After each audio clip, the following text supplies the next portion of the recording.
Las noticias, protagonistas y tendencias del momento. César Miguel Rondón, en Conexión Radio. La voz que cuenta la historia mientras ocurre. Muy buenos días. Son las 9 en punto de la mañana de este miércoles 29 de noviembre del año 2023. Y en este momento, a las 9 en punto de la mañana de este nuevo día, usted está sintonizando en Conexión Radio por Éxitos 107.1 FM, la emisora del sur de Miami, Territorio Éxitos.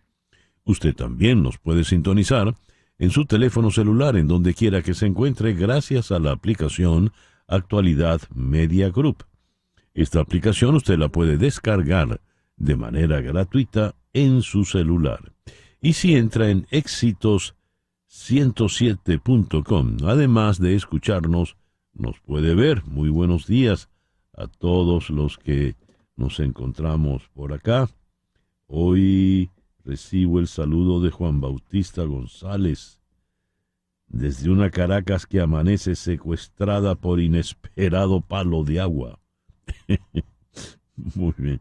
Henry Moreno Hernández en Atlanta. Con temperaturas congelantes, solo queda abrigarse bien. María Isabel Vargas Rodríguez en Palmersville, Tennessee. Maximiliano Rosales en Mérida, Yucatán. José de Villa en Maracaibo con su abrazo estrangulante. Alfredo y Marianela desde Toronto, en Canadá. Carlos Cuevas en Filadelfia. José Morales en Salt Lake City. Edgar Bravo está en Madrid, con mucha lluvia y mucho frío. Ani Galvis, Mimón y Ani en Bogotá. Francisco Dugarte en Louisville, Kentucky. Guillermo Lozada en Johns Creek, Georgia. Nancy Teresa Herrera en Valencia, Venezuela. Pepita Sampera en Houston en la mitad de la semana. Jesús Grajirena desde Caracas, Venezuela. Él está en Caricuao. Gracias a todos por reportar la sintonía de En Conexión Radio. En Conexión Radio es una producción de Floralicia Anzola para Éxitos 107.1 FM. Muy buenos días. Muy buenos días. Buenos días a todos. Laura Rodríguez está en la producción general. Buenos días, Laura. Muy buenos días a todos. Mariel Sofía Rodríguez en Madrid está encargada de la producción informativa. Buenos días, Mariel Sofía. Muy buenos días, feliz miércoles para todos. Jesús Carreño en la edición y montaje, Carlos Prato en los controles. Buenos días, Carlos. Buenos días. Y ante el micrófono, quien tiene el gusto de hablarles, César Miguel Rondón. Hoy es el día de San Saturnino de Tolosa, San Álvaro Pelagio. Felicitaciones a los Álvaros. San Vendrán y San Demetrio. Felicitaciones a los Demetrios. Hoy es el Día Internacional del Jaguar. Mira tú qué efeméride tan curiosa. El 29 de noviembre del 2018 se celebró por primera vez el Día Internacional del Jaguar, una iniciativa conjunta de varios países con la presencia de este felino. Ha sido anunciado por el Programa de Naciones Unidas para el Desarrollo, el Fondo Mundial para la Vida Silvestre y la Sociedad de Conservación de la Vida Silvestre. Es el Día Internacional de la Solidaridad con el pueblo palestino. Esto se celebra con la finalidad de visibilizar ante el mundo el incumplimiento de la denominada Resolución de la Partición aprobada en 1947 por Naciones Unidas.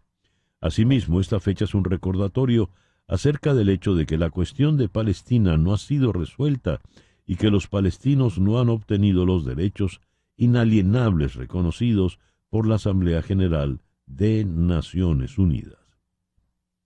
Es el Día Internacional de las Defensoras de Derechos Humanos. El 29 de septiembre se conmemora una efeméride muy significativa en materia de derechos humanos. se celebra el Día Internacional de las Defensoras de Derechos Humanos, rindiendo homenaje a miles de mujeres en todo el mundo que se dedican a la defensa y promoción de los derechos humanos contemplados en la Declaración Universal de los Derechos Humanos. Y es también el Día Mundial del Oso Hormiguero. Este es un mamífero muy peculiar que se localiza en varias regiones de América. Es el Día de la Concienciación sobre el síndrome de Menkes. Se trata de una enfermedad rara caracterizada por la neurodegeneración y anomalías del tejido conectivo por la dificultad del organismo para absorber el cobre. La selección de la fecha de celebración de este efeméride es debido a que el número atómico del cobre es el 29. En Venezuela se conmemora el Día del Escritor en conmemoración al natalicio del gran Andrés Bello. En el calendario astrológico para el día de hoy tenemos que la luna está menguante en Géminis y a partir de la 1:54, está desde la 1:54 menguando en Cáncer, la luna de los sentimientos, la luna de los románticos, la luna de los hipersensibles. Atención, usted puede ser herida o herido sentimentalmente porque tiene todos los sentimientos a flor de piel. Con la luna de Cáncer es bueno reunirse en familia, es una muy buena luna para todo lo que tiene que ver con los niños, excelente para todo lo que tiene que ver con la nutrición. Una buena cena no estaría de más en una noche como esta. Luna menguante en Cáncer, Sol en Sagitario, este miércoles 29 de noviembre del año 2023. Nuestra agenda para el día de hoy. Vamos a iniciarla en Washington con el periodista Rafael Salido. La red Koch respalda a Nikki Haley para presidente, ya que parece detener a Trump. La poderosa red política dirigida por el multimillonario conservador Charles Koch respaldó a Nikki Haley para la presidencia en el día de ayer, ya que parece impedir que Donald Trump sea el candidato republicano. Americans for Prosperity Action, el grupo político insignia de la red, anunció el primer respaldo del grupo de su tipo en una carrera presidencial. En el 2015, la red Koch identificó 5 candidatos presidenciales aprobados, todos los cuales cayeron en manos de Donald Trump.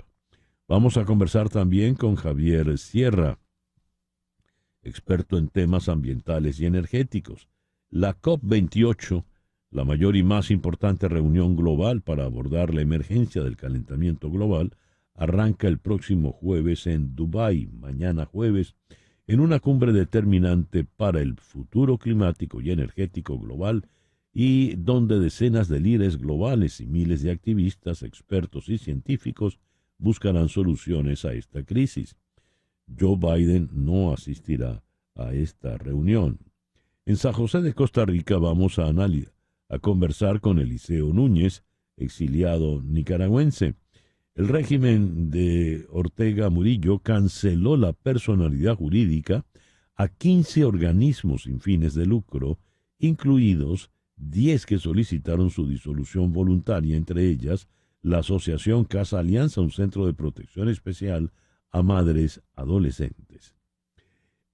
Vamos a conversar también con Joan López Alegre en Barcelona.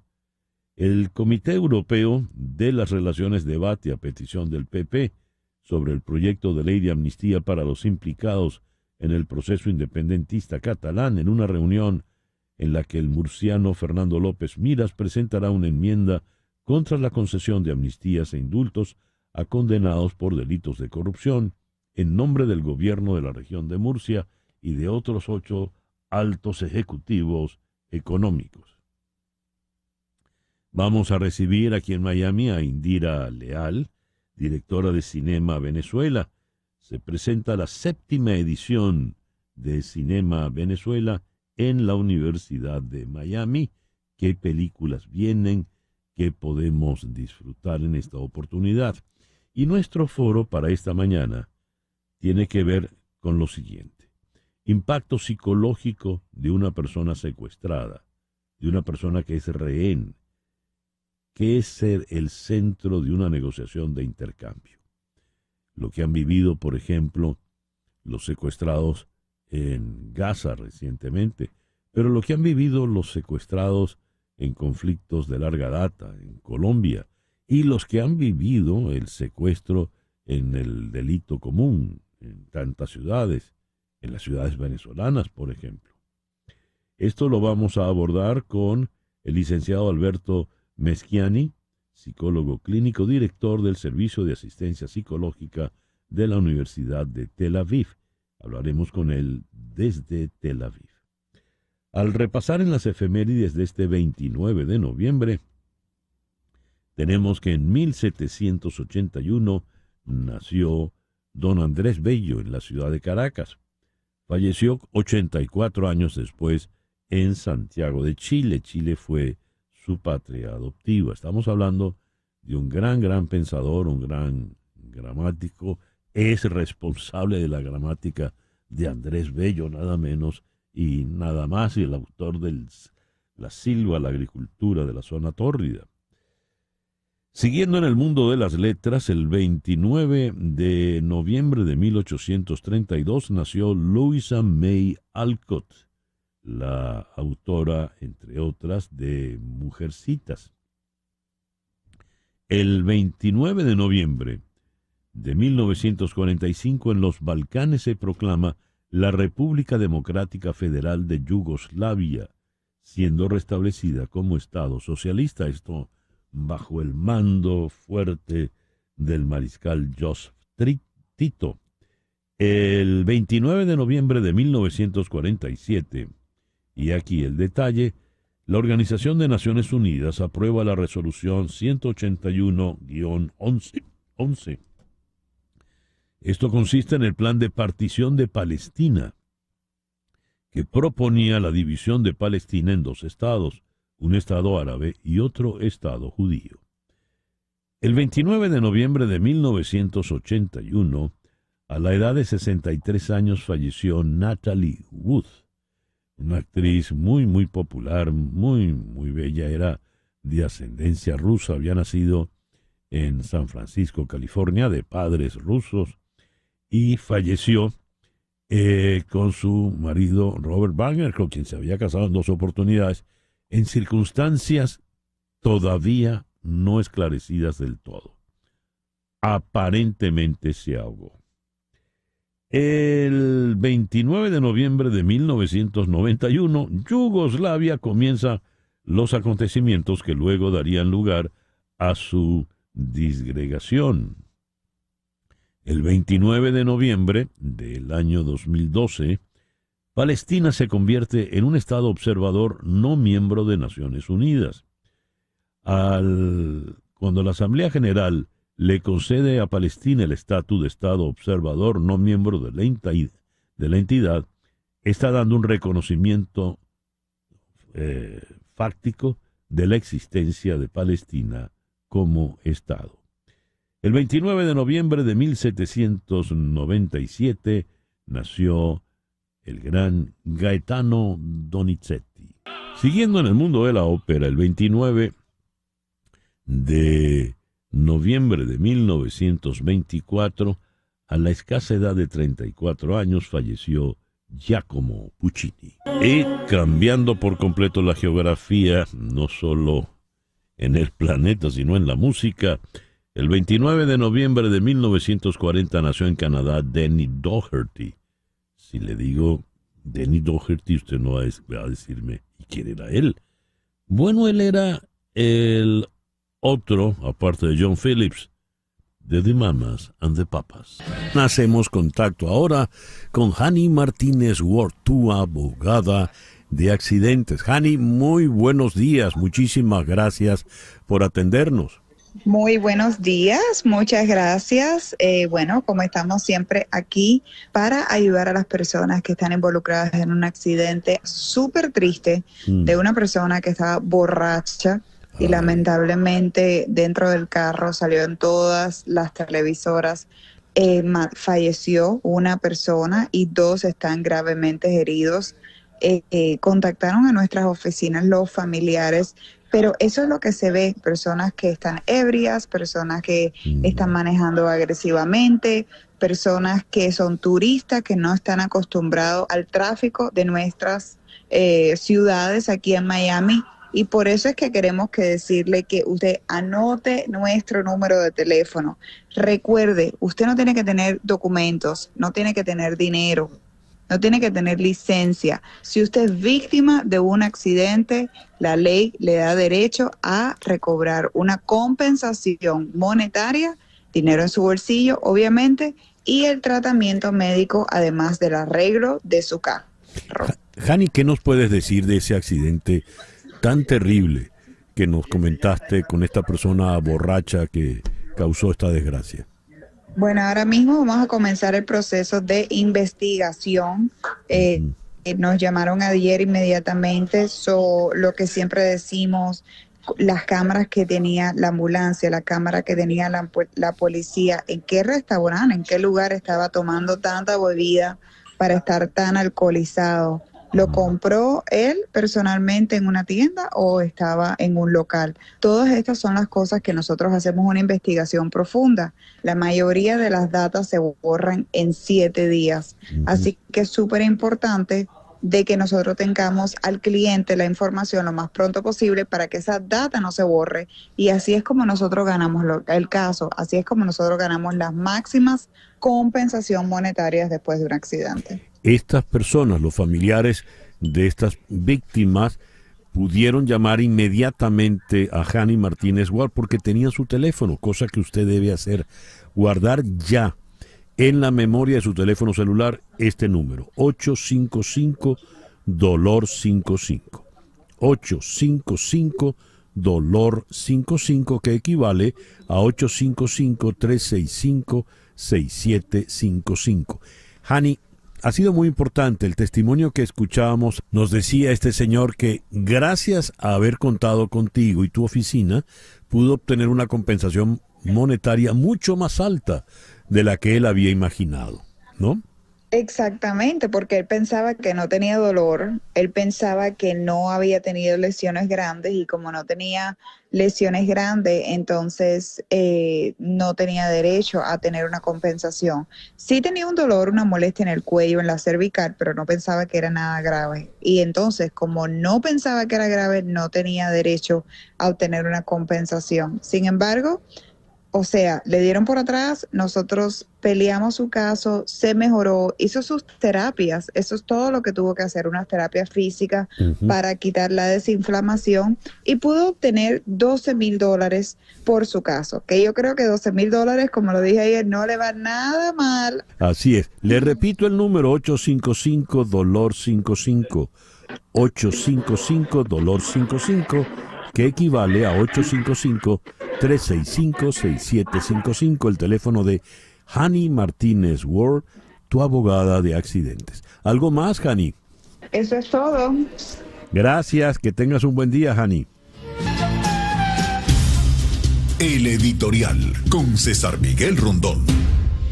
Escribe la periodista Jess Shankleman, quien escribe de clima, agua y medio ambiente en Bloomberg, lo siguiente: a medida que el año más caluroso jamás registrado llega a su fin, más de 165 jefes de Estado y de Gobierno se reúnen en Dubái para discutir qué hacer al respecto.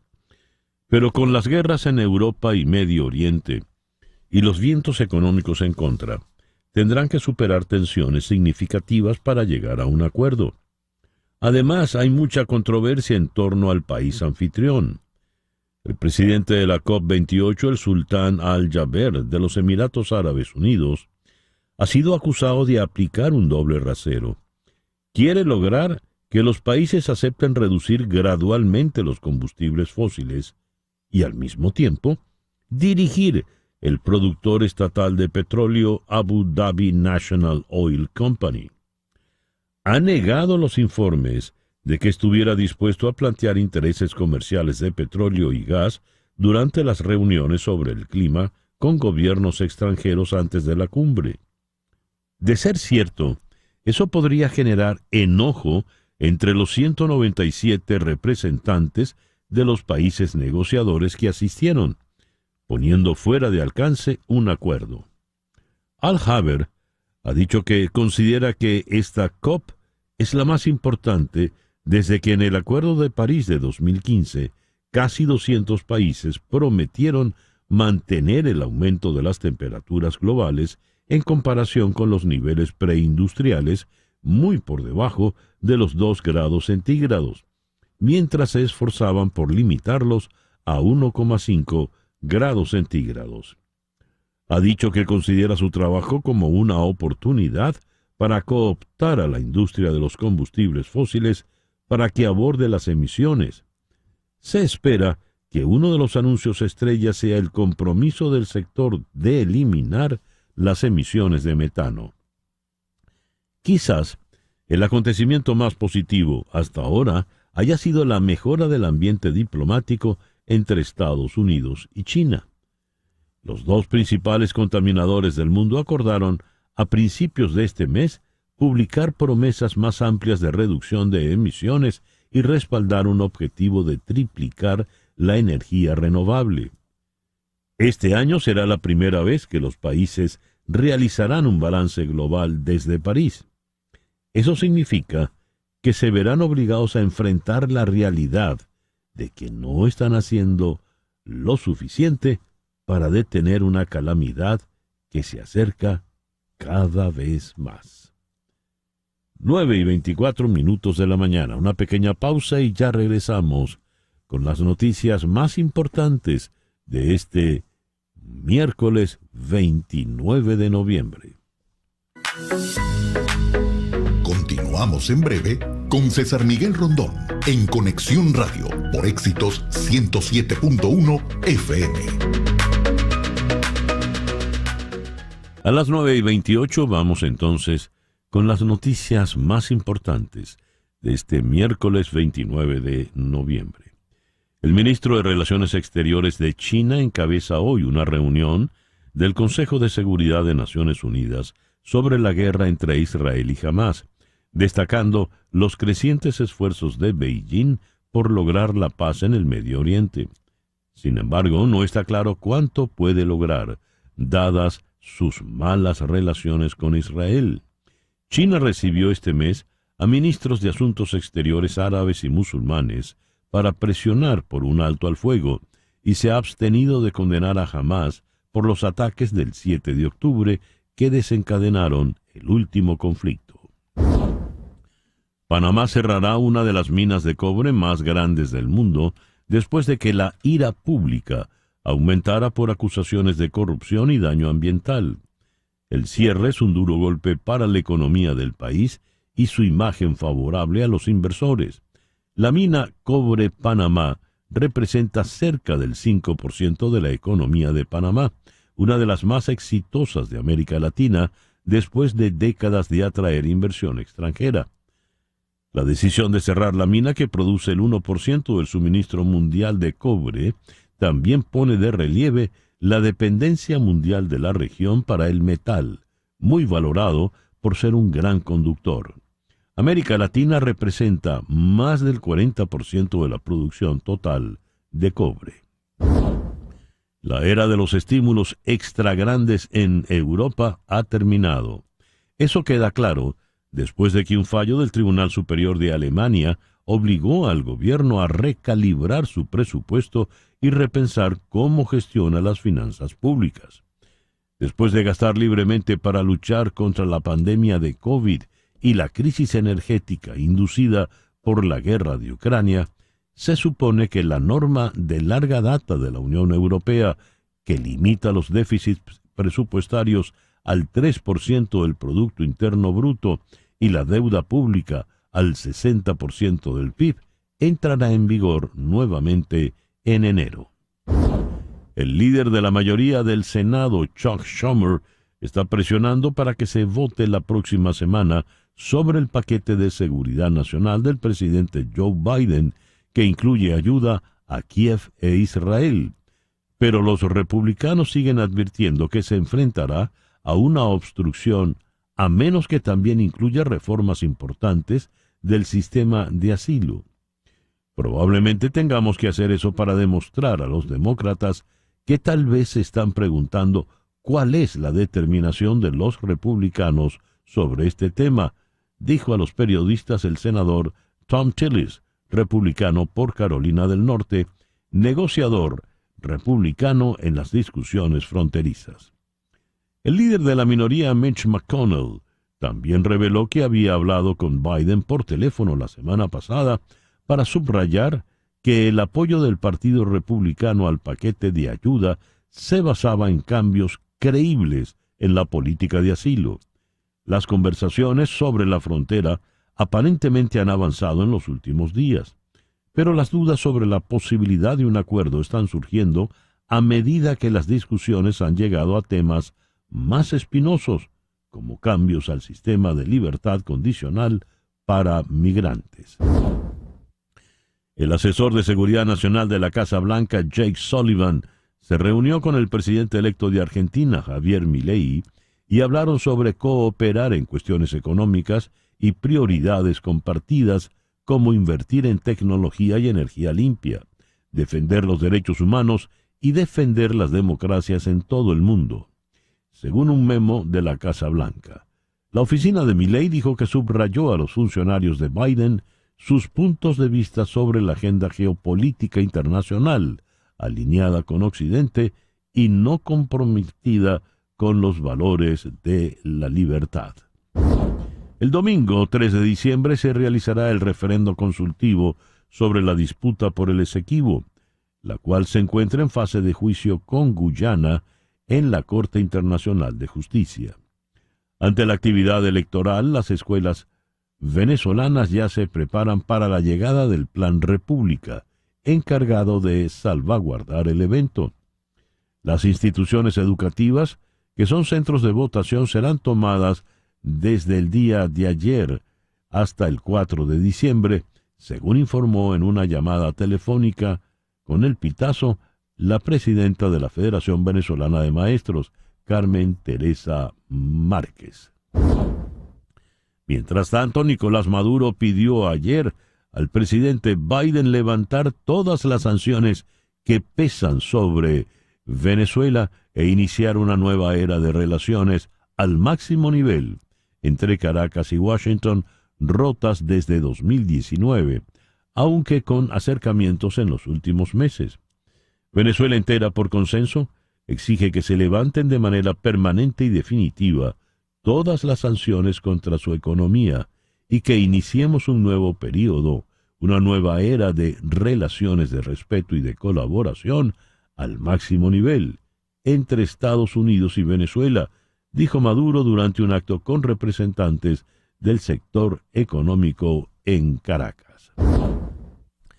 La Corte Internacional de Justicia responderá el viernes 1 de diciembre a la solicitud que hizo Guyana de suspender el referendo consultivo sobre el Esequibo que se tiene previsto el 3 de diciembre. Así lo anunció el órgano de Naciones Unidas a través de un comunicado en la red social X. La Corte entregará su resolución sobre la solicitud de indicación de medidas provisionales presentadas por Guyana en el caso del laudo arbitral del 3 de octubre de 1899, el 1 de diciembre a las 15 horas en La Haya. Recordemos que el martes 14 de noviembre Guyana había solicitado a la Corte Internacional de Justicia tomar 5 medidas provisionales para evitar el referendo consultivo previsto en Venezuela el 3 de diciembre sobre la disputa por el territorio del Esequibo, entre ellas que Caracas proceda con esta consulta en su forma actual. Un grupo respaldado por el multimillonario Charles Koch respaldó a Nikki Haley para la candidatura republicana en las elecciones presidenciales de los Estados Unidos.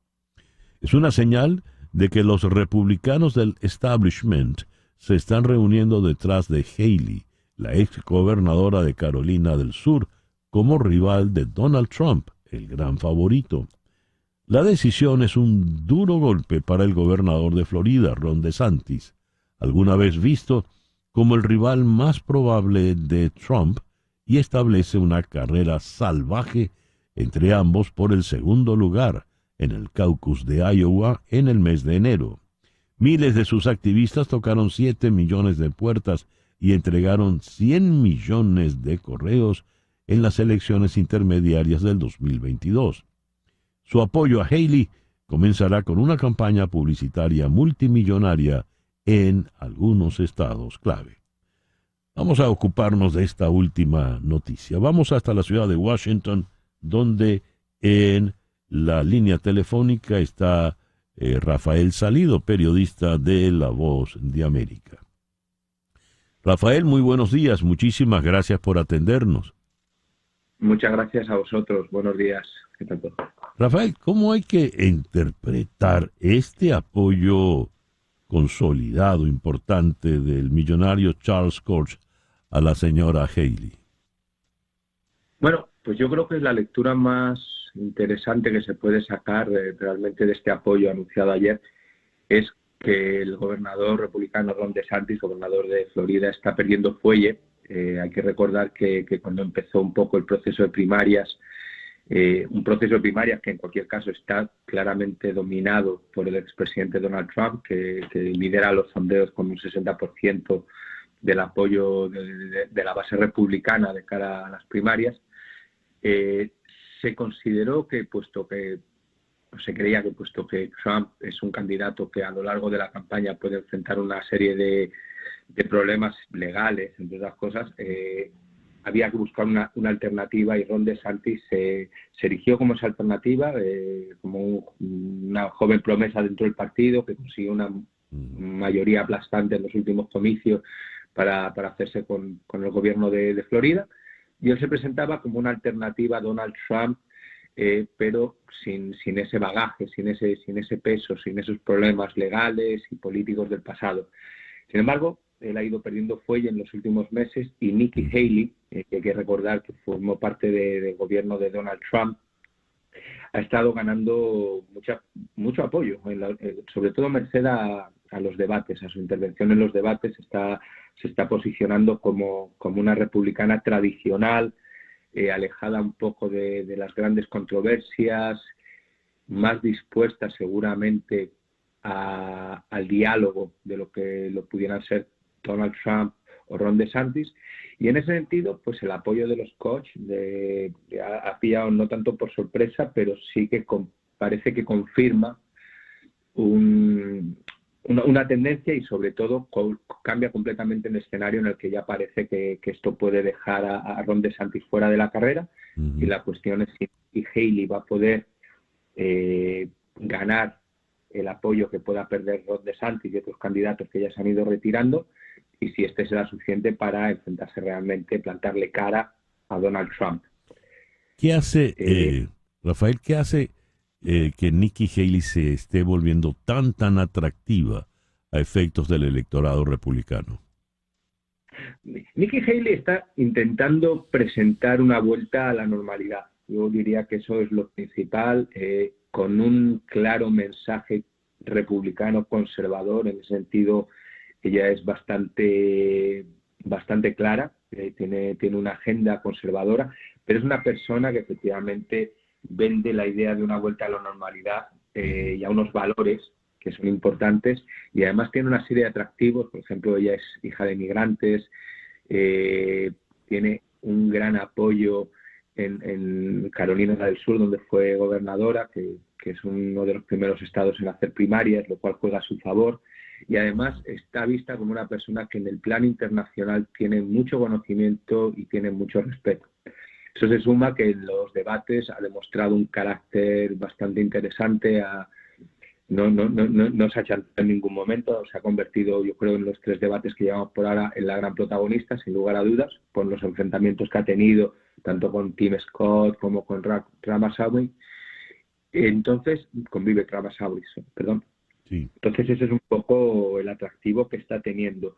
Y está viendo, parece ser mucha gente en la base republicana que está considerando que ella pudiera ser una mejor alternativa por ser más elegible. Y ahí es donde entra la Fundación Koch con su PAC o con su grupo de apoyo que es Americans for Prosperity, que va a apoyar con millones de dólares y con una organización de base a Nikki Haley con la intención de que ella pueda tener ese impulso, retomar un poco el impulso y acabar plantándole cara a un presidente Trump que, recordemos, nunca ha sido del agrado de los Koch, que se definen a sí mismos como libertarios, pero son conservadores en lo económico y más o menos liberales en lo social. Y entonces Trump, entre las cosas, la política económica, las guerras comerciales, ya en su día ellos comentaron que no era el mejor camino y retiraron el apoyo a Trump ya en el 2020,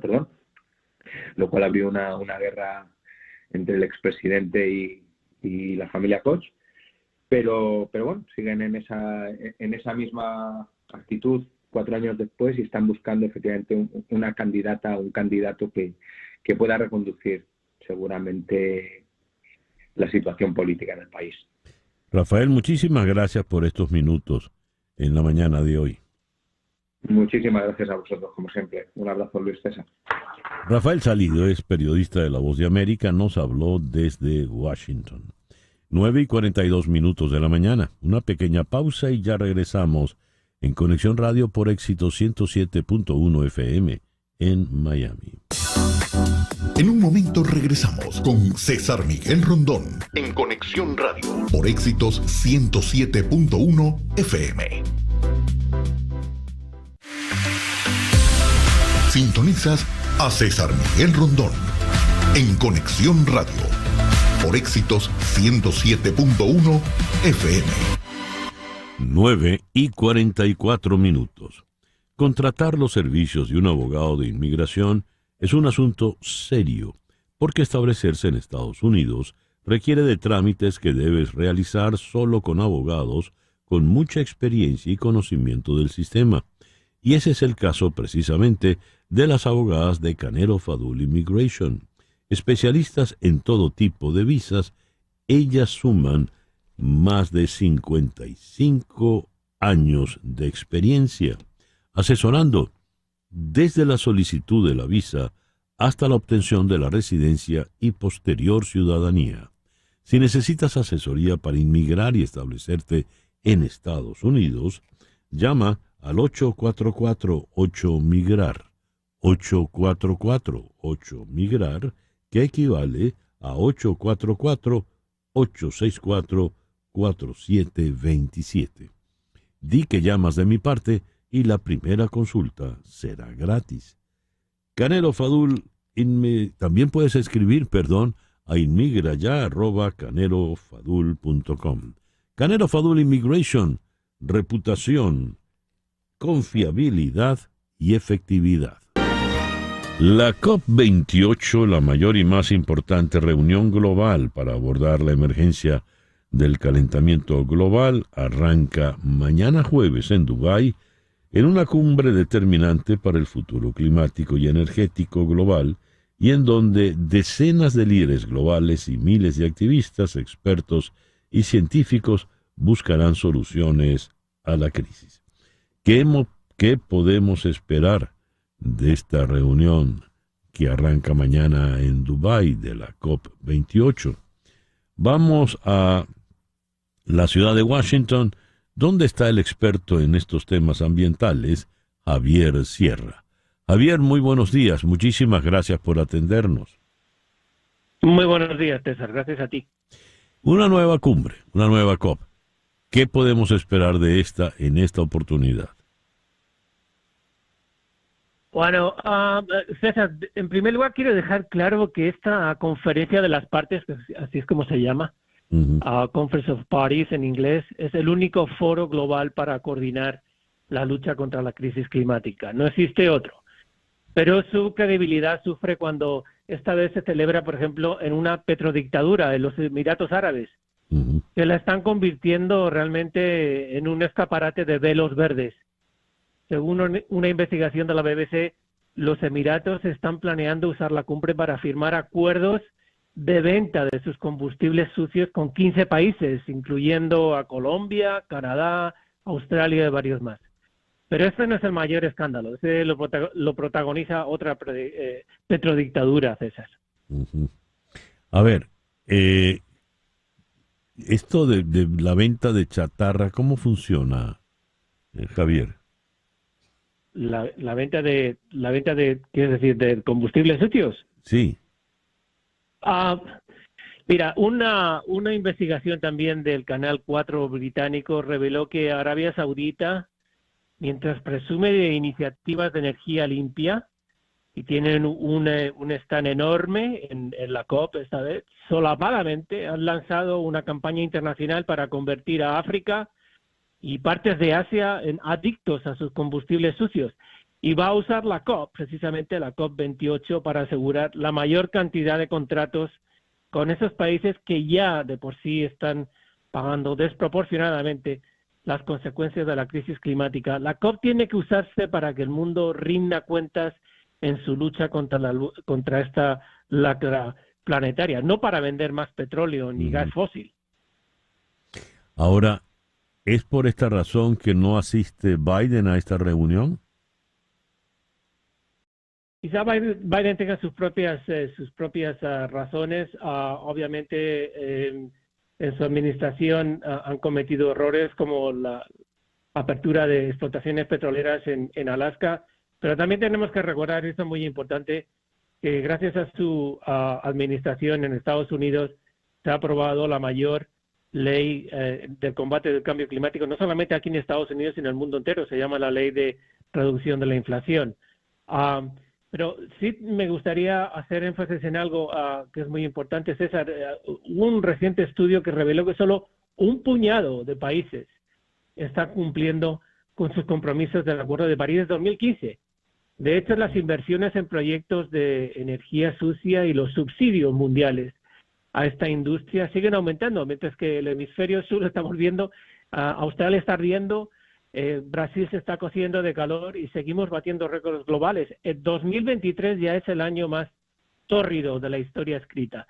La COP28 tiene que renovar compromisos claros y ambiciosos, establecer metas de eliminación de los combustibles sucios mucho más audaces de las que existen ahora y así, de una vez por todas, restaurar la confianza de los ciudadanos del mundo en estas reuniones que son claves para el futuro de la humanidad.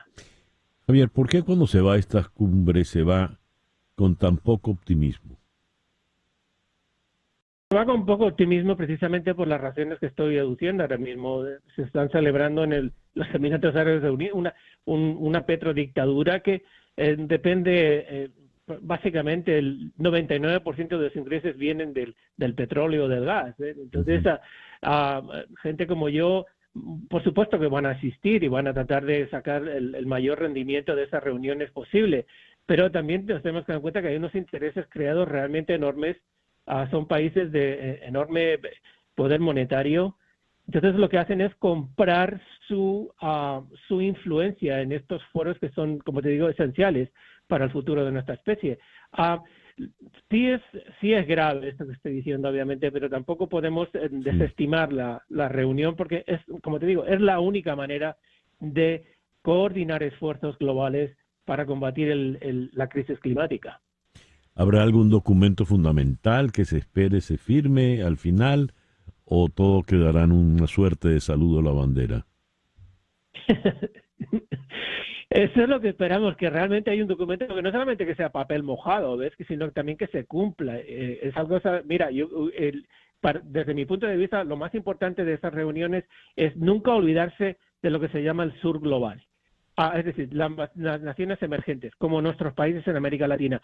América Latina, el Caribe y África son los dos continentes o las dos regiones del mundo que más sufren las consecuencias del cambio climático y los que menos han contribuido a esta lacra. ¿Ves? Entonces, los países ricos, Estados Unidos, la Unión Europea, Japón, Australia, Canadá, etcétera, tienen que cumplir con sus compromisos del acuerdo de 2015, que se comprometieron a donar $100.000 millones a estos países para, evidentemente, para evitar los mismos errores que hemos cometido aquí, depender tanto de los combustibles fósiles, sino abrir las puertas a la energía limpia y renovable para que esos países también puedan disfrutar de esas ventajas.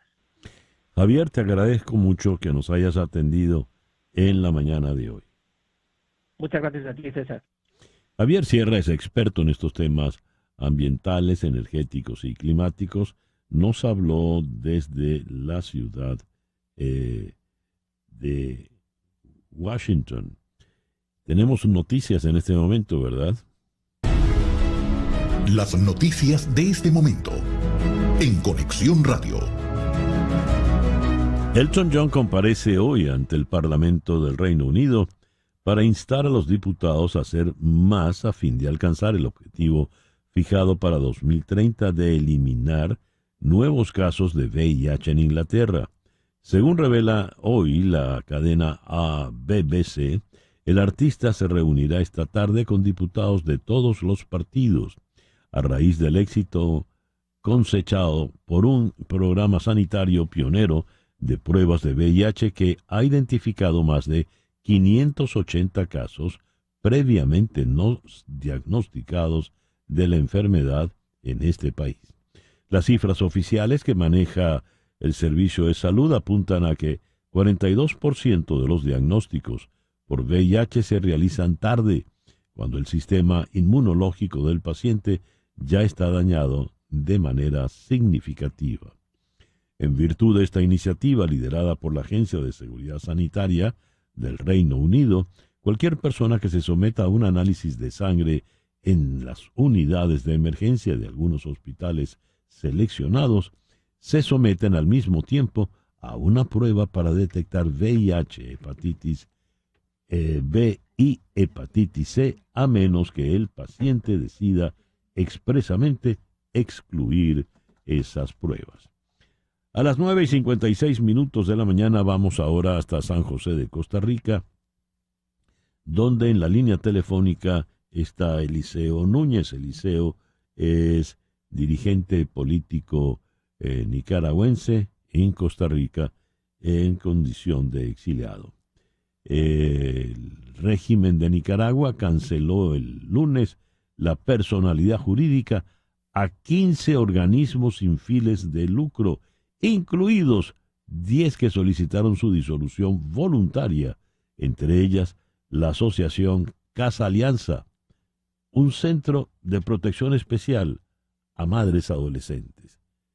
¿Qué tan grave puede ser para la revolución Ortega Murillo una madre adolescente? Vamos entonces a San José para conversar con Eliseo Núñez. Eliseo, muy buenos días, muchísimas gracias por atendernos. Gracias, César Miguel. Realmente estas 15 cancelaciones de la semana pasada son parte de las ya casi 3.500 organizaciones sin fines de lucro que han sido canceladas desde el 2018 para esta parte. La pregunta que haces también vale qué tan peligrosa es una madre adolescente para el régimen, qué tan peligrosa era una madre de la caridad de Madre Teresa de Calcuta para el régimen, que también les quitaron su personería y las expulsaron, y qué tan peligroso era un fraile franciscano, que también hicieron lo mismo hace poco. Realmente lo que persigue esto es consolidar el modelo totalitarista, donde el único que preste servicios a la comunidad y al ciudadano sea el Estado, que no haya ningún privado ni ningún ONG prestando servicios al ciudadano. Es más, pues con el tema del privado, ellos son un capitalismo de compadres, entonces han dejado a algunos privados y lo que les interesa es cooptar a la gran masa de gente pobre en Nicaragua, que cada vez es más, que no puede asistir o no puede pagar privados, y entonces los quieren llevar a que solo el Estado les pueda prestar auxilio. ¿Para qué es esto? Para que después los puedan manipular. No hay medicamentos, así lo hicieron en la elección pasada, o sea, no estamos diciendo algo que creemos que va a pasar, sino que ya pasó. No hay medicamentos para la hipertensión, para la diabetes, que son medicamentos para enfermedades crónicas y permanentes, si no enseñás que fuiste a votar y si no garantizás que votaste por mí. Entonces, eso lo hicieron en el 21 y lo volvieron a hacer en el 22 con las elecciones municipales. Y el hecho de que ahora no haya ni siquiera dónde pueda ir a atender un embarazo, una adolescente, que era el tema de Casa Alianza, van a tener que ir a los hospitales públicos. Y en los hospitales públicos les van a exigir la carta del comisario político, que allá se llama CPC, Consejos del Poder Ciudadano, o el comisario político del barrio, para que la puedan atender en un hospital, porque en ese es en el nivel que ellos quieren llevar esto. Por lo visto, la intención de la dictadura Ortega Murillo es controlar la totalidad de la sociedad nicaragüense, esté sana, esté enferma, esté en las condiciones en que esté. Exactamente, y lo viste recientemente con el caso de Miss Universo, que si no fuese por la tragedia que vive Nicaragua, sería tan ridículo y patético que daría risa de lo que hicieron ellos, de tener un mural, no permitir que la dueña de la franquicia entrara de vuelta al país, darle casa por cárcel a la familia de la dueña de la franquicia, y sacar un comunicado de 2 páginas con epítetos en contra de los que celebraron la victoria de la muchacha Palacios. Entonces, este tipo de cosas lo que conllevan es a eso, al control. Lo que buscan ellos es un control permanente y total de la sociedad, y están dejando de último al empresario privado. Ellos trabajan queriendo que la empresa privada tradicional de Nicaragua sea sustituida por una empresa privada que dependa de ellos también, pero saben que esto es de mucho más largo plazo. No quieren hacerlo como lo hicieron en los 80, porque fue un error que fue confiscando y nacionalizando. Vieron que no les sirve eso, que el Estado como administrador de empresas no es lo mejor del mundo. Entonces ahora ellos lo que están haciendo es un proceso en el que están acosando al empresario privado tradicional para que eventualmente, y algunos ya les han hecho las ofertas, vendan sus empresas y queden en manos de empresarios alrededor de Ortega y Murillo, y crear una nueva clase empresarial que les dé soporte permanente a ellos y a su familia. Es un modelo muy, muy bien pensado. Detrás de esto están los rusos, con ese diseño de la nomenclatura rusa, de los oligarcas rusos. Ese es el diseño que quieren implantar en Nicaragua. No es el mismo diseño de Venezuela, con nacionalización y todo lo demás. Ese lo intentaron en los 80 y les fue mal. Este modelo se parece más al modelo ruso, que los mexicanos le llaman capitalismo de cuates, o capitalismo de compadres, que es somos capitalistas, mientras los capitalistas seamos nosotros. El día que venga otro a competir, simplemente lo saco del mercado. Para cerrar, Eliseo, ¿dónde está la Miss Nicaragua? ¿Qué ha sido de ella? Pues realmente no le he dado seguimiento. Lo último que supe es que estaba en Nueva York, en el apartamento que le asignan a Miss Universo.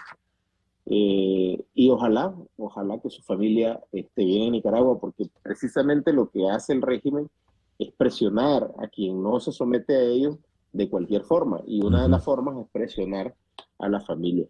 Hay el caso de una familia francesa que el esposo, que era nicaragüense, salió huyendo porque lo iban a echar preso, y entonces echaron presa a la esposa, a la hija y al yerno para que él se entregara. Ese es el nivel de represión que hay en Nicaragua. Dios mío. Eliseo, muchísimas gracias por estos minutos en la mañana de hoy. Gracias, César Miguel, un abrazo. Eliseo Núñez es dirigente político nicaragüense, nos habló desde San José de Costa Rica en su condición de exiliado. 10:03 de la mañana, una pequeña pausa y ya regresamos en Conexión Radio, acá por Éxito 107.1 FM en Miami. Una pausa y regresamos con César Miguel Rondón en Conexión Radio. ¿Cómo se siente un secuestrado? ¿Cómo se siente una persona que está en un contexto cotidiano, normal, en un concierto de música, fíjese usted, o en su casa, en su kibutz, y de repente llegan terroristas armados hasta los dientes y le separan de su familia, se lo llevan a la fuerza, y a la fuerza lo tienen aislado durante ya un buen tiempo? Eso ocurrió con los israelíes que viven en las cercanías de Gaza, que fueron secuestrados por Hamás aquel 7 de octubre de este año, y ya prácticamente se nos va el mes de noviembre y ya van para 2 meses. Es una situación muy, muy difícil. Vamos a ponernos en este estado, vamos a ponernos, tratar de hacer el ejercicio para calzar los zapatos de estas víctimas. Vamos hasta Tel Aviv. Allí está Alberto Meshiani. Meshiani es psicólogo clínico y es director del Servicio de Asistencia Psicológica de la Universidad de Tel Aviv. Alberto, muchísimas gracias por atendernos en el programa de hoy. Aquí estamos en la mañana, pero entiendo que usted al otro lado del mundo ya se le está terminando el día, ¿no es así? Bueno, César, gracias por invitarme. Sí, ya acá ya anocheció, a pesar que son las 5:10 casi de la tarde.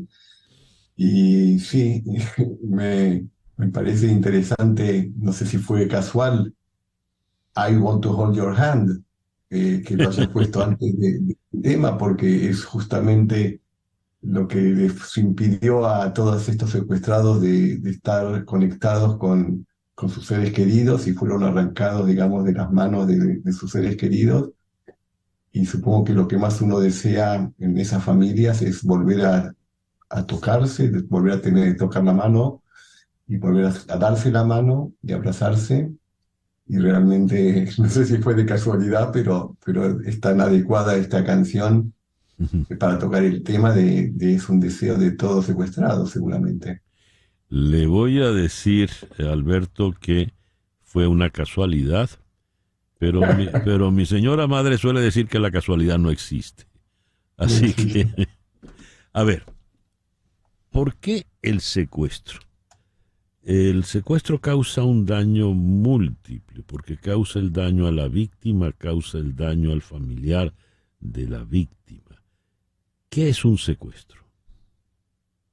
Bueno, tiene que ver con el terror, el tema del secuestro. Digamos, dejemos de lado el tema de secuestros por razones de dinero que ocurren en muchos lugares del mundo, pero en este tipo de casos, el secuestro es netamente una parte del terror, porque el terror es lo que desea, así que el terrorismo desea causar terror, causar miedo, causar incertidumbre, causar estar completamente sin saber qué es lo que ocurre con los secuestrados no saben lo que pasa con sus familiares que dejaron atrás, ni con la gente quién sobrevive, quién no sobrevive. Y la intención de este tipo de terror es conseguir finalmente logros políticos o territoriales o nacionales o lo que sea, por medio de ese terror, asustando y llevando a poblaciones enteras a sufrir la separación de sus seres queridos, y que a raíz de ese dolor que se produce, presionar a su gobierno para ceder en los deseos del grupo que está aterrorizando a esta gente. O sea, hay un deseo, obviamente, político, nacional, que quiere usar la presión de la gente para conseguir sus logros. Bueno, eso es básicamente lo que es un secuestro, es retirar a una persona de sus seres queridos y mantenerlo en cautiverio hasta que sus demandas sean accedidas, sean de vuelta lo que ellos necesitan, lo que ellos piden. Fíjese, en el caso de un prisionero, se asume que el prisionero cometió algún delito, ¿verdad? O hay alguna razón para que la sociedad lo saque de circulación y lo ponga en una cárcel. Y se asume, ¿verdad?, con notorias excepciones, que hay un código de leyes que va a proteger a ese detenido, a esa persona que está presa. Se asume porque, por ejemplo, hay países como en Venezuela donde buena parte de los detenidos son secuestrados. Detenidos por el Estado pasan a ser sencillamente secuestrados. En el caso del secuestro estamos hablando de una persona inocente, una persona que no ha cometido absolutamente nada en contra de la ley y que se lo llevan bajo la premisa de que esa persona le importa a sus familiares, a sus allegados, y que sus allegados van a hacer todo lo necesario por poderlo liberar. Eso es un chantaje, ¿verdad? A la larga estamos hablando de un chantaje. ¿Cómo funcionan esos chantajes? ¿Por qué tiene tanto éxito el secuestro? ¿Por qué se sigue practicando? Bueno, es un tema, tiene que ver con la psicología, pero tiene que ver también con lo político, porque supongo que no solamente el secuestrador quiere que la gente acercada a los secuestrados hagan algo, pero también a veces quieren que dejen de hacer algo. O sea, si ustedes hacen tal cosa, no los liberamos. Y si ustedes no hacen tal cosa, también no los liberamos.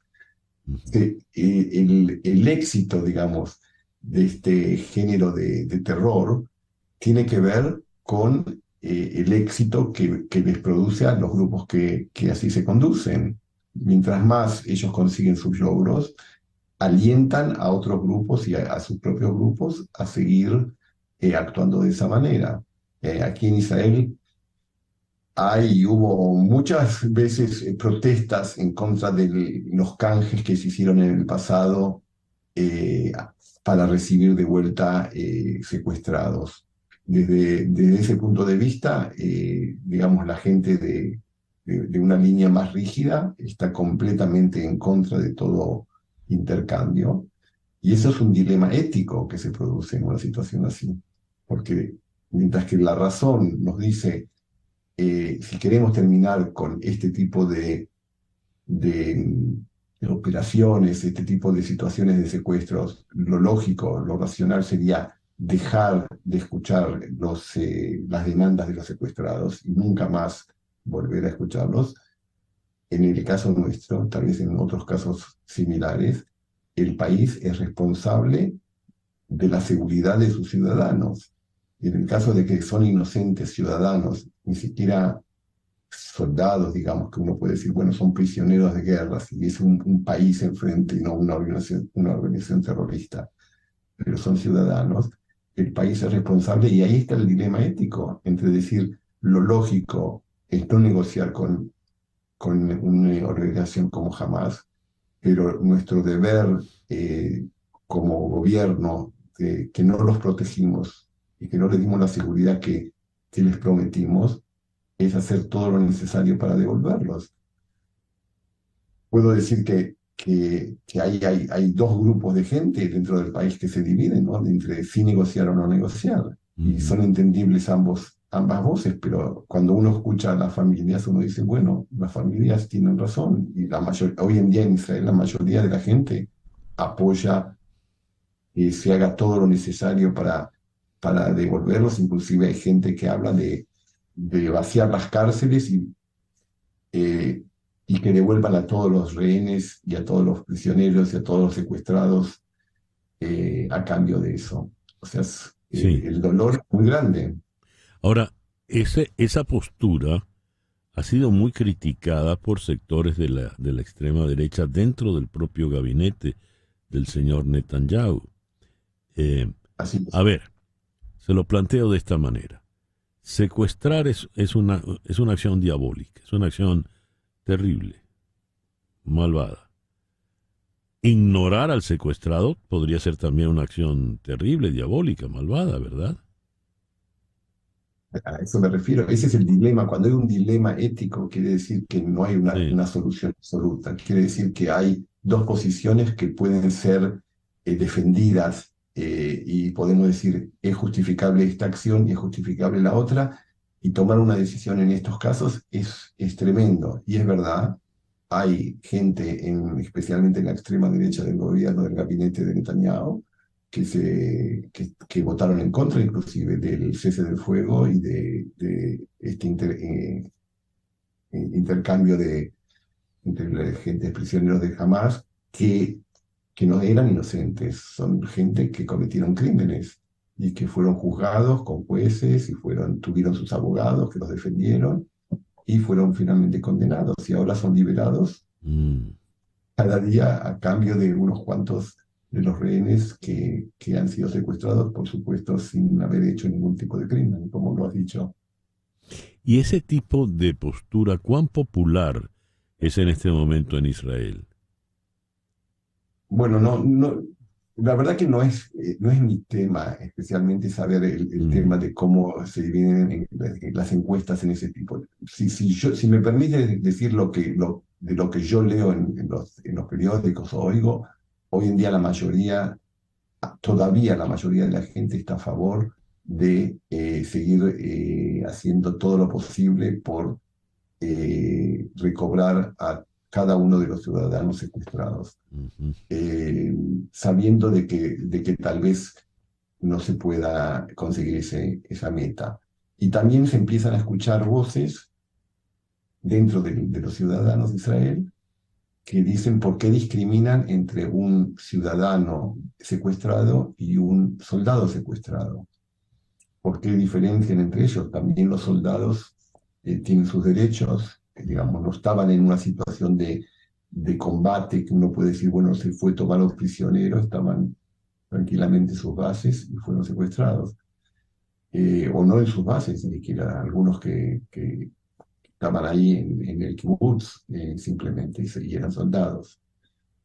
O sea que hay todavía una mayoría, creo, que apoya esta posición de negociar, a pesar de que se sabe que hay un precio para eso, y también van a querer que en algún momento se reanuden los combates, se reanuden los ataques, porque mucha gente apoya, o sea, la mayoría todavía apoya una de las metas que el gobierno propuso, que es la de terminar con el dominio de Hamas en la Franja de Gaza.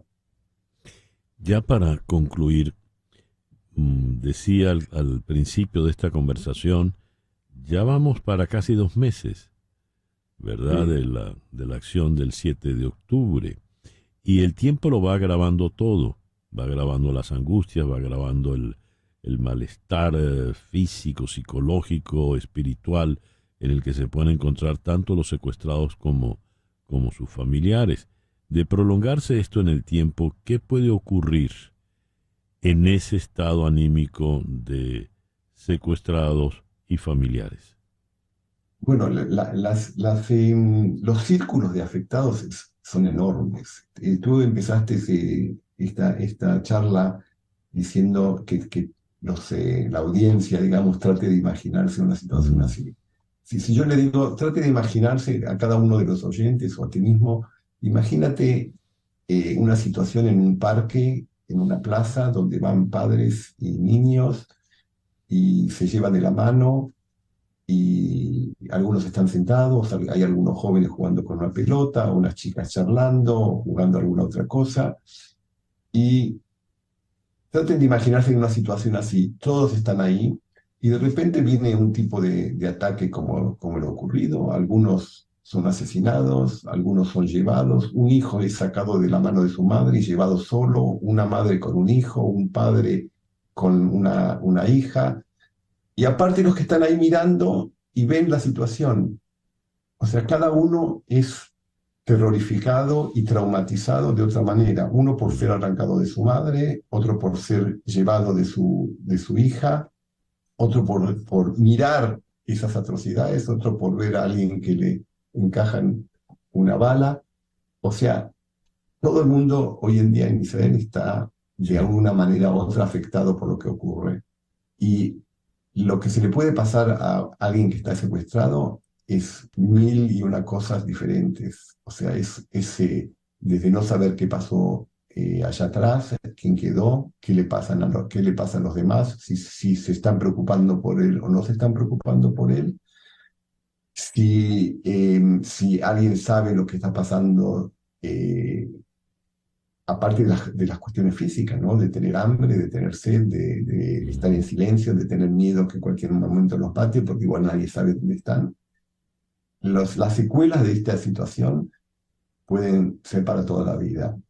Los traumas de ser secuestrados, como de ser pariente de alguien secuestrado, pueden durar durante toda la vida y bueno, ahí están tratando de organizarse para dar el mejor tratamiento posible a los que están volviendo y apoyando a todas las familias de los secuestrados ya hoy mismo. Alberto, muchísimas gracias por estos minutos en el programa de hoy. Muchas gracias a usted por invitarme. Alberto Meschiani es psicólogo clínico, director del Servicio de Asistencia Psicológica en la Universidad de Tel Aviv, desde donde nos habló. Son las 10:23 de la mañana, hacemos una pequeña pausa y ya regresamos en Conexión Radio por Éxito 107.1 FM en Miami. En un momento regresamos con César Miguel Rondón en Conexión Radio por Éxitos 107.1 FM. Estamos en Conexión Radio con César Miguel Rondón. Solicita usted una visa para entrar en Estados Unidos. ¿Ha oído hablar de la exención 601 o 601? ¿En qué consiste? ¿Qué es esa exención? Hay que preguntarle, por supuesto, a la doctora Michelle Canero. Michelle, muchísimas gracias por estos minutos en el programa de hoy. Gracias a ti, César. ¿Qué es la exención 601? La exención 601 es lo que llamamos un waiver o un perdón.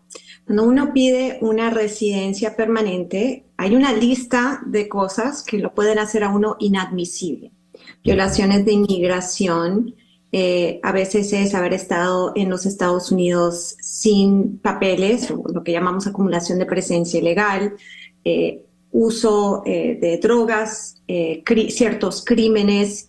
Entonces, hay ciertas cosas que uno puede argumentar no justifican la prohibición a la residencia, pero otros que sí claramente coinciden con las leyes y lo hacen a uno inadmisible, a veces se pueden superar a base de un perdón, la 601. Esa 601 típicamente requiere que tengas un familiar que te califique. Entonces, para calificar para el perdón, si es que tienes una petición de residencia por familia o por empleo, ahora tienes una razón por la cual te la pueden negar y una de esas razones se puede perdonar con la 601, necesitas tener un familiar calificante. Ese familiar puede ser un padre o esposo, esposa, residente o ciudadano.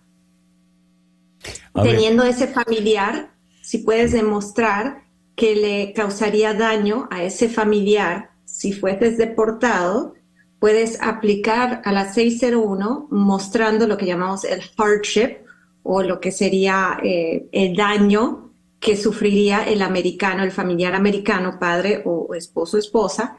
Y a través de ese documento, si se prueba y se aprueba, uno después con la 601 aprobada puede aplicar o en los Estados Unidos o en su consulado a la residencia. A ver, ¿quién me dice que estoy castigado, que no puedo entrar? Es decir, ¿quién me lo dice en qué momento?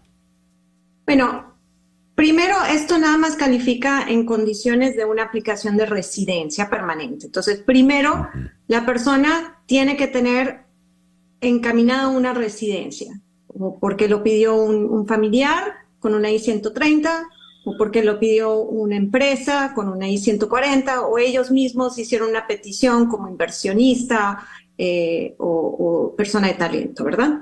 Entonces, tienes una petición aprobada. Ahora vas a la segunda parte, que es la solicitud de la residencia, o como ajuste de estatus, aquí en los Estados Unidos con una I-485, o estás afuera de los Estados Unidos y lo vas a tramitar en el consulado en tu país con una DS-260. En ese instante, el oficial de migración dice, ajá, aquí hay algo, no calificas para la residencia, pero si consigues un perdón, te puedo exentar y te puedo aprobar la residencia. Entonces, con esa indicación, ahora puedes aplicar a la 601, pero necesitas tener el familiar para calificar. Entonces, eso es lo único. En la mayoría de los casos, el hijo ciudadano no te califica para un perdón. Siempre tiene que ser un padre o esposo o esposa residente. A ver, ¿el problema tiene siempre la misma solución 601 o hay perdones 601 para determinados tipos de prohibiciones? La 601 puede perdonar varias diferentes prohibiciones, no todas. Entonces, hay una lista de prohibiciones de las cuales ciertas pueden ser perdonadas con la 601. ¿Cómo hago?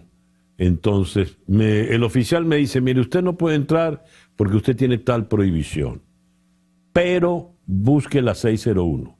¿Qué hago entonces? Entonces, bueno, primero tienes que contactar a un abogado para evaluar, aunque te haya dicho el oficial de inmigración que necesitas el waiver o el perdón, tienes que verificar que calificas, ¿verdad? Que tienes las calificaciones, que tienes el familiar que puede servir como el qualifying relative y que estás en las condiciones para probar lo que va a ser el daño a esa persona que justifica el perdón. Una vez que el abogado determina que es factible, pueden preparar y presentar un caso de inmigración y típicamente tarda de 1 a 2 años que inmigración te dé respuesta. Ahorita entiendo que están mucho más atrasados de 2 años, pero espero que eso no dure mucho tiempo. Michelle, ¿cuáles serían las claves y desafíos para obtener esa exención 601?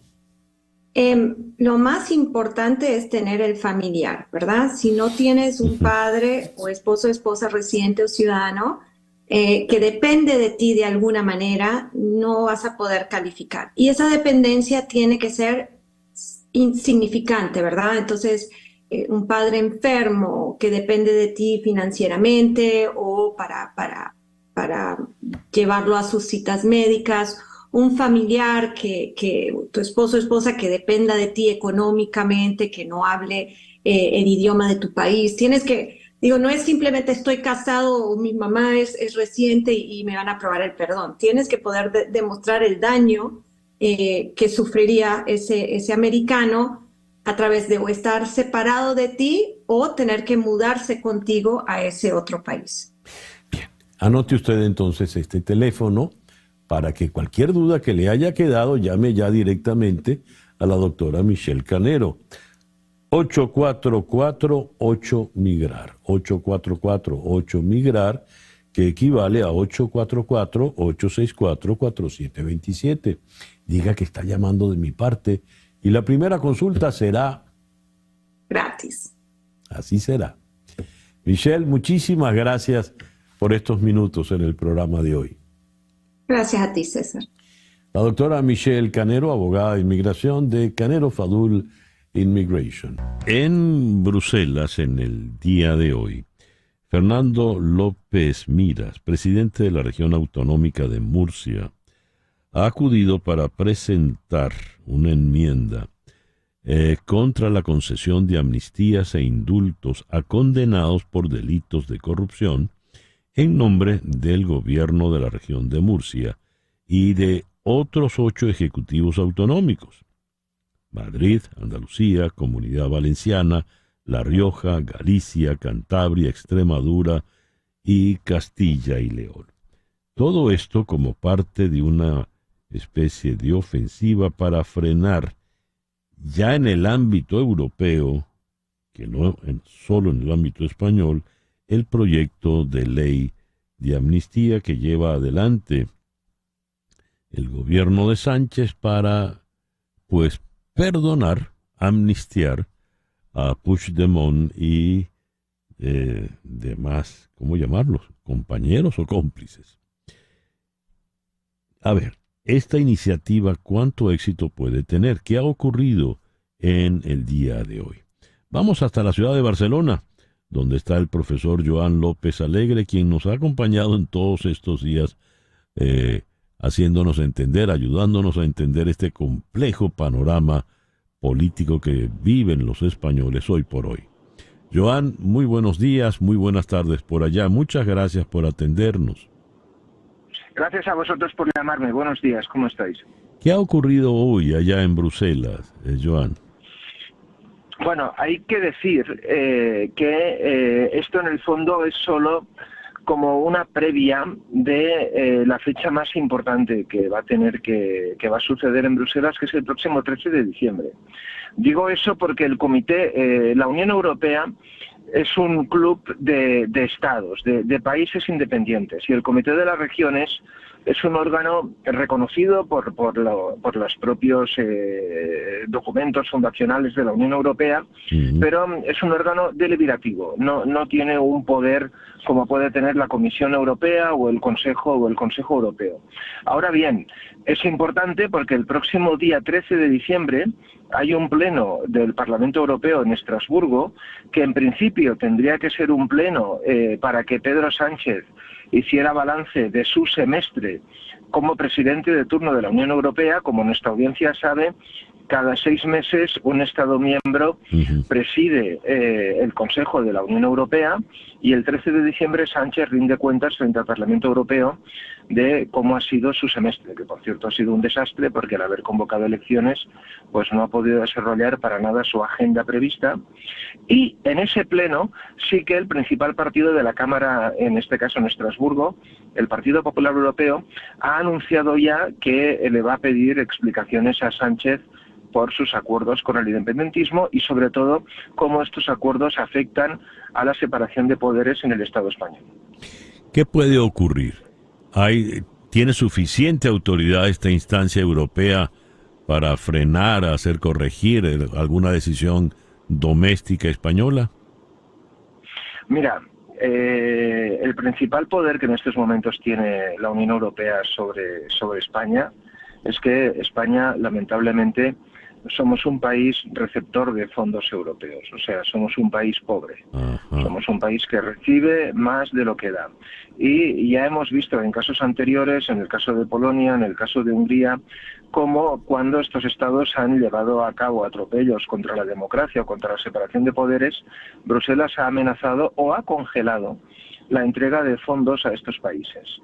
Esto de hecho ha sido decisivo para que el gobierno polaco, que hasta las últimas elecciones de hace un mes estaba en manos de un partido de derechas como era Patria y Justicia, pero euroescéptico, haya pasado a un partido de centro-derecha pro-europeo encabezado por Donald Tusk.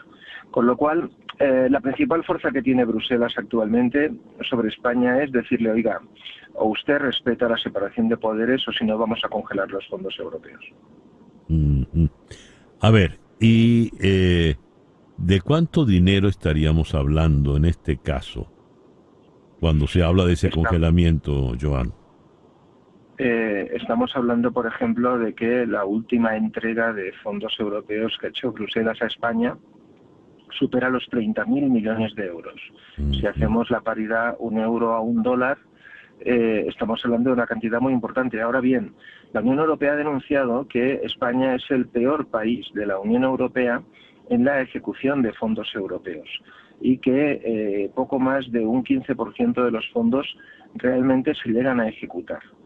Y aquí hay 2 elementos. Uno, la incompetencia del gobierno español, eso es una obviedad. Y segundo, que en España el 99,6% de sus empresas son pymes y para acceder a estos fondos europeos hay tal carga burocrática que las pequeñas empresas renuncian a recibir estos fondos. De manera tal de que Pedro Sánchez estaría entonces obligado con la Comunidad Europea.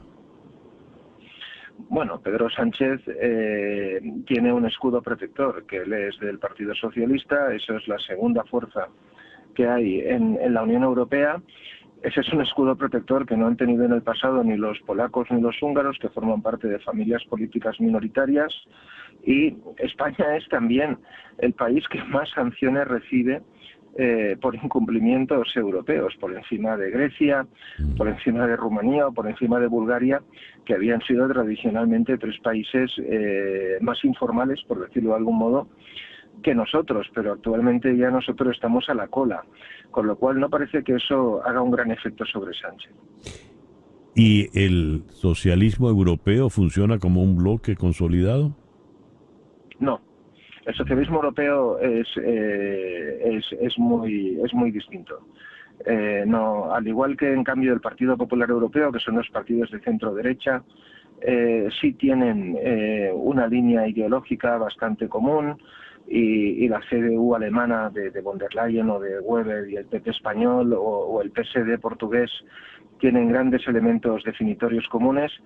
El socialismo europeo es muy distinto. Te pongo un ejemplo muy fácil. En Alemania, el canciller o el primer ministro es Scholz, del SPD, del Partido Socialdemócrata Alemán, y ahí él renunció a llegar a ningún pacto con partidos de la extrema izquierda. En Alemania sería Die Linke, los herederos del Partido Comunista Alemán, y allí él prefirió llegar a un acuerdo con los liberales y con los verdes. Y en cambio en España, Pedro Sánchez renunció a acuerdos con el centro y pactó con el Partido Comunista. En Portugal, para poner un ejemplo, aunque ahora van a haber elecciones porque ha caído Antonio Costa, el primer ministro, por un caso de corrupción, se mantiene una política fiscal y una política de captación de inversión muy liberal y muy business friendly, que nada tiene que ver con la voracidad fiscal que presenta España. De hecho, hay jubilados de toda Europa que a través de una cosa que se llama la Golden Visa hacen una inversión de $500,000 o de euros en Portugal y a partir de ahí tienen una jubilación dorada en Portugal.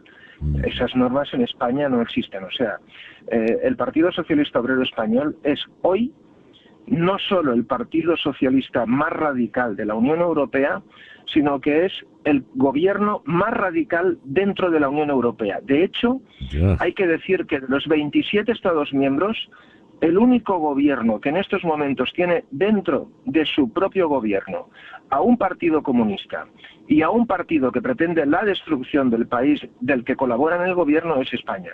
Eso no sucede en ningún otro país de la Unión Europea. Eso es un disparate prácticamente, ¿no? Bueno, eso es una pesadilla. Sí, ya lo creo. Para resumirlo pronto y mal, es una pesadilla. Tienes que tener en cuenta que eso tiene consecuencias muy graves para España. Por ejemplo, el presidente de la República Francesa y Francia, junto con Italia y Alemania, son los tres grandes países de la Unión Europea, convocó una cena en el día de ayer en el Palacio del Elíseo para hablar sobre el futuro de la Unión Europea y no invitó al presidente de turno de la Unión, que es el presidente del gobierno español, Pedro Sánchez, lo cual es obviamente una ofensa diplomática. En Madrid, en la Moncloa, el gobierno español dijo que es que Sánchez tenía problemas de agenda, pero el hecho es que no estuvo invitado y España solo dijo eso cuando se supo la lista de invitados a la cena en el Elíseo. O te pongo otro ejemplo de cuáles son las consecuencias para esto para España en política exterior.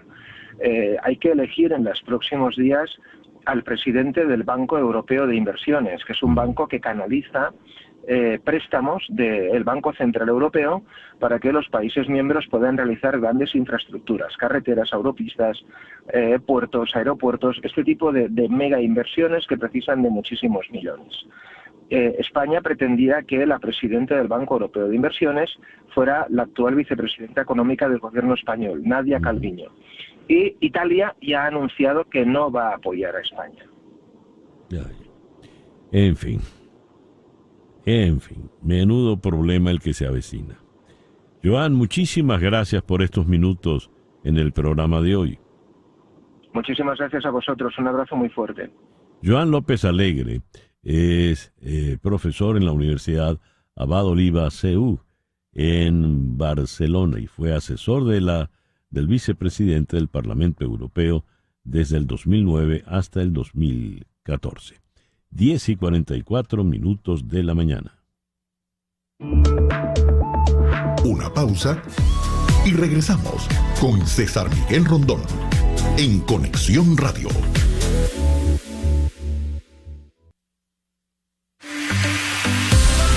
Sintonizas a César Miguel Rondón en Conexión Radio por Éxitos 107.1 FM. 10:47. Prepárate para manejar la tendencia en Southdale Kia. Experimenta el futuro con nuestros espectaculares autos eléctricos, el EV6 y el EV9. Y ahora las noticias emocionantes. Por tiempo limitado, hasta el 30 de noviembre, cuando compres 3 llantas, recibirás la cuarta por solo $1. No te lo pierdas. Southdale Kia es tu puerta de entrada al futuro. Ven y únete a manejar la tendencia juntos. Visita Southdale Kia hoy en 17120 South Dixie Highway, Miami, Florida 33157. Te esperamos. Y vamos a Cinema Venezuela en su 7ª edición aquí en Miami. Y en la línea telefónica está la directora de Cinema Venezuela, Indira Leal. Indira, muy buenos días, muchísimas gracias por acompañarnos en esta mañana. Buenos días, a ti, gracias por la invitación, feliz de estar acá una vez más. ¿Qué tenemos para esta 7ª edición, Indira? Esta 7ª edición viene con todo, como diríamos, con los perros calientes.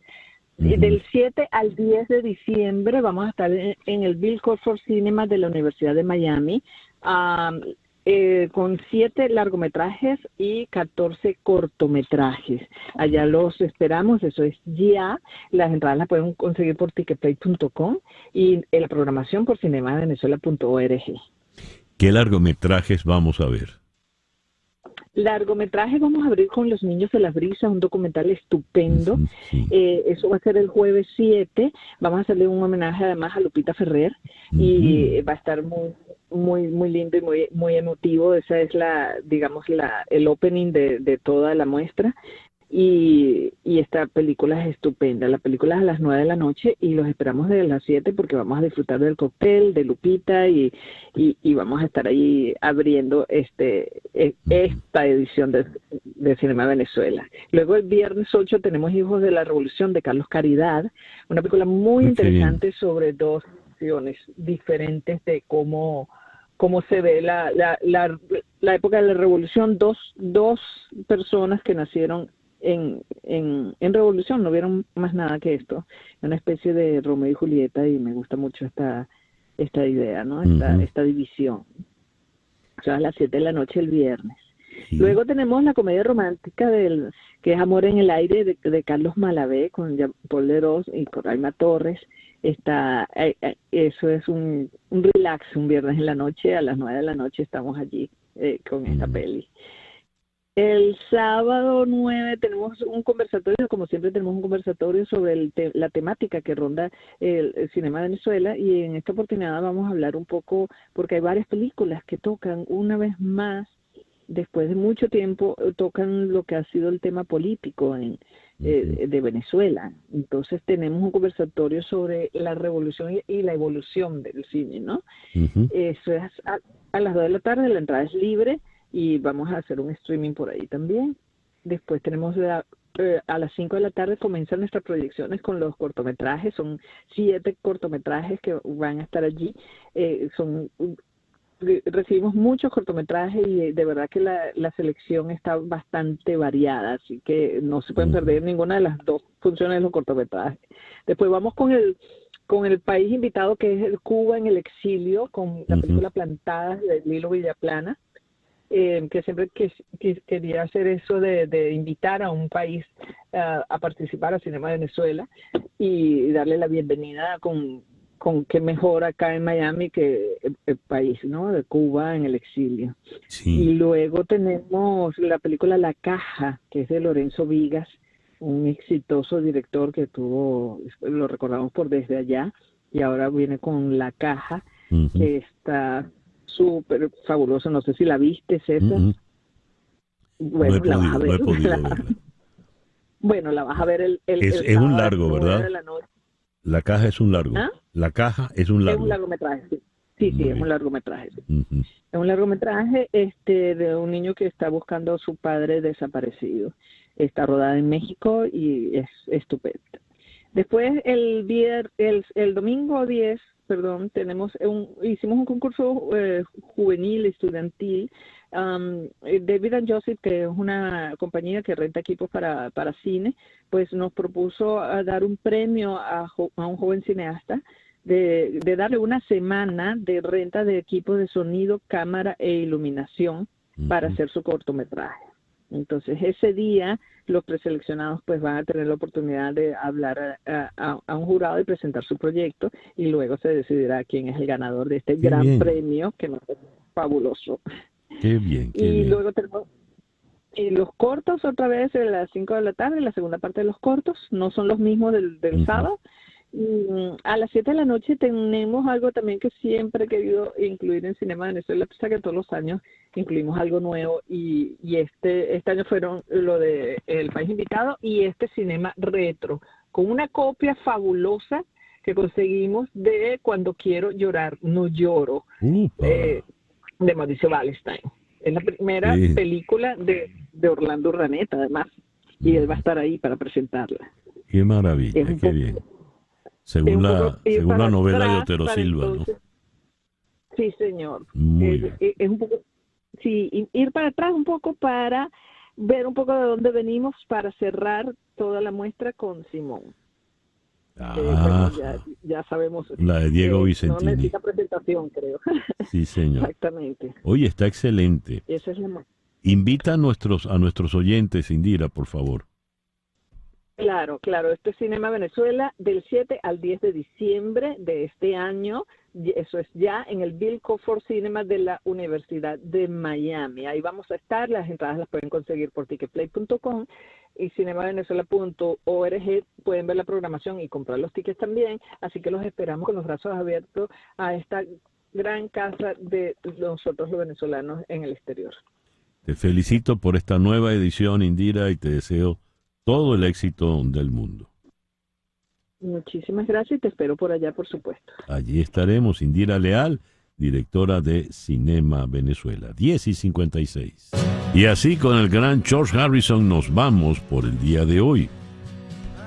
En Conexión Radio fue una producción de Floralicia Anzola para Éxito 107.1 FM, con Laura Rodríguez en la producción general, Mariel Sofía Rodríguez en la producción informativa, Jesús Carreño en la edición y montaje, Carlos Prato en los controles, y ante el micrófono, quien tuvo el gusto de hablarles, César Miguel Rondón.